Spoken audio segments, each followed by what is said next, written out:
Connect అయిపోయాము. తర్వాత నాకు ఎట్లా అంటే తినకి ఒక ట్రాన్స్తో రిలేషన్ ఉందని నవంబర్లో తెలిసింది. మొన్న నవంబర్లో. అప్పటికి నేను అడిగితే లేదు తను జస్ట్ ఫ్రెండ్ అంతవరకే, ఏం లేదని చెప్పేసి అంటే నాకు ఆ రోజు టెంపుల్కి వెళ్ళాం. మార్నింగ్ ఈవినింగ్ కల్లా నాకు ఫోన్ వచ్చింది తన దగ్గర నుంచి, నా మొగుడు నన్ను పెళ్లి చేసుకున్నాడు అని చెప్పేసి అని. నేను అప్పటికీ నమ్మలేదు, తిన మాటలే నమ్మాను అప్పటికి.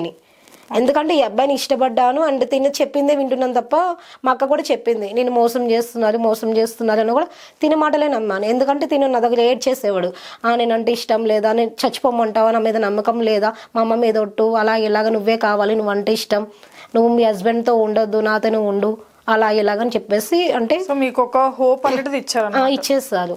ఇచ్చేసి సరే నేను నమ్మ, సరే ఇన్ని చెప్తున్నారు కదా, ఏ అబ్బాయి ఏడవాడు కదా, తిని ఇంతలా ఏడుస్తున్నాడు, కాళ్ళు పట్టుకున్నాడు, చచ్చిపోతానని చాక్ కూడా పట్టుకుని బెదిరించాడు నన్ను.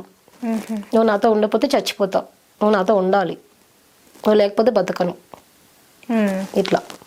సరే ఇలాగ అంటున్నారు కదా, సరే అని చెప్పేసి అంటే ఆ రోజు తను అలా తెలియగానే, నాకు పెళ్ళైంది తెలియగానే వెంబటే నేను పాయిజన్ తాగేస్తాను. మీరు పాయిజన్ తాగేస్తా, ఫొటోస్ అన్ని బయటకు రాగానే పాయిజన్ తాగితే తనే హాస్పిటల్ తీసుకెళ్ళాడు.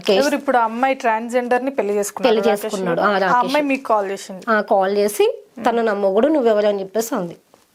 ఫొటోస్ పంపించింది. అప్పుడు దాకా నేను నమ్మలేదు, ఫొటోస్ పంపించాక నేను నమ్మ.